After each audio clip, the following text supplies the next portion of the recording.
por falar em resposta, um porta-voz dos rebeldes Houthis, ele disse à agência Reuters que o ataque do Irã contra Israel foi um ato legítimo de resposta.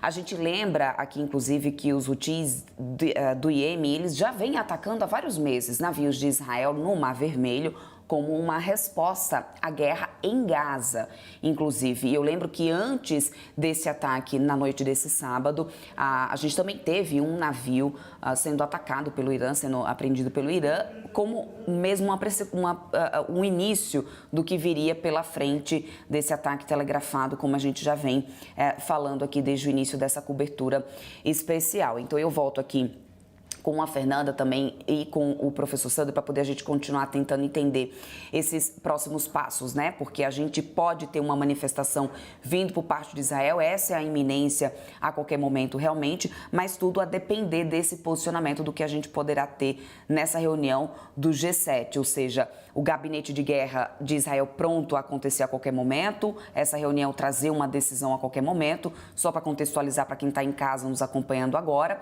Por outro lado, o G7 que vai se reunir para poder também trazer uma resposta diplomática nessa situação e, por outro lado, os Estados Unidos também confirmando e pedindo para que se mantenha a calma. Agora, me chama a atenção, a gente falou há pouco, e aliás o professor lembrou muito bem disso, um posicionamento do Kremlin nesse momento também seria importante, né, professor? Ou seja, a gente sabe que a Rússia está ali atolada em todos os lados com tudo que tem acontecido na Ucrânia. Afinal de contas, esse não foi um conflito ainda resolvido, mas a gente sabe que esse é um importante aliado do Irã. A Rússia sempre esteve como importante aliada do Irã.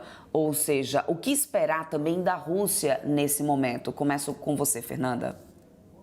Olha, Débora, a Rússia, em princípio, tem sido muito cautelosa, assim como a China, sempre espera os outros atores se manifestarem antes de dar declarações públicas, né? Isso tem sido de praxe nesses últimos conflitos. Então, não surpreende que a Rússia, até agora, tenha mantido um certo silêncio em relação ao tema.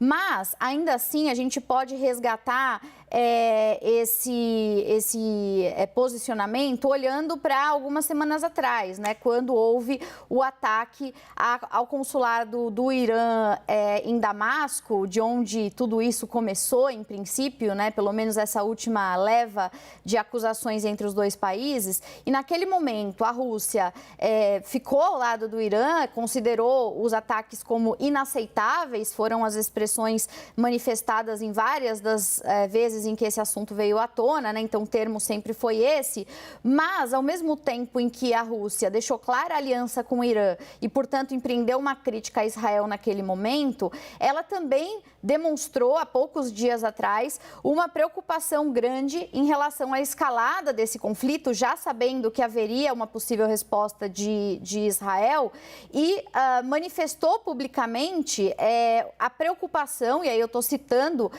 justamente os documentos oficiais, de uma desestabilização completa e pediu, estou usando os termos da documentação, contenção no caso Israel-Irã. Então, a gente não tem exatamente uma resposta do que o Kremlin pensa a respeito desse último episódio mais recente, mas nós temos, há pouquíssimas semanas, como eu disse, a manifestação de uma aliança continuada com o Irã, a crítica a Israel sendo feita e, por consequência, a crítica aos Estados Unidos e ao Ocidente, mas a sinalização de que também não interessa a Rússia entrar de cabeça em mais um conflito.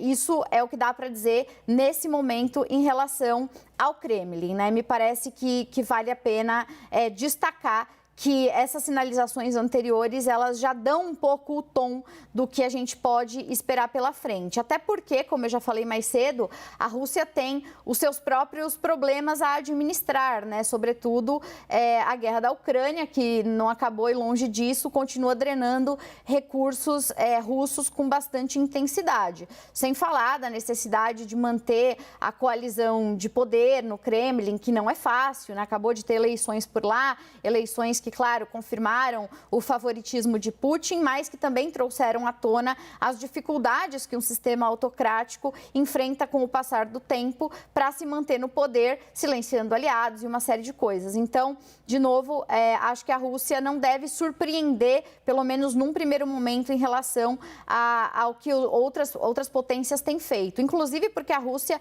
consulta muito a China nesse tipo de tema, onde as duas juntas são aliadas do Irã, né? Então, a gente, ao ter uma manifestação chinesa, pode imaginar que já houve algum diálogo interno envolvendo a Rússia. Se tiver escalada, com certeza a Rússia vai tomar lado, vai ser das primeiras a se manifestar e vai aproveitar para embarcar nessa escalada de modo a favorecer os seus interesses regionais no leste europeu.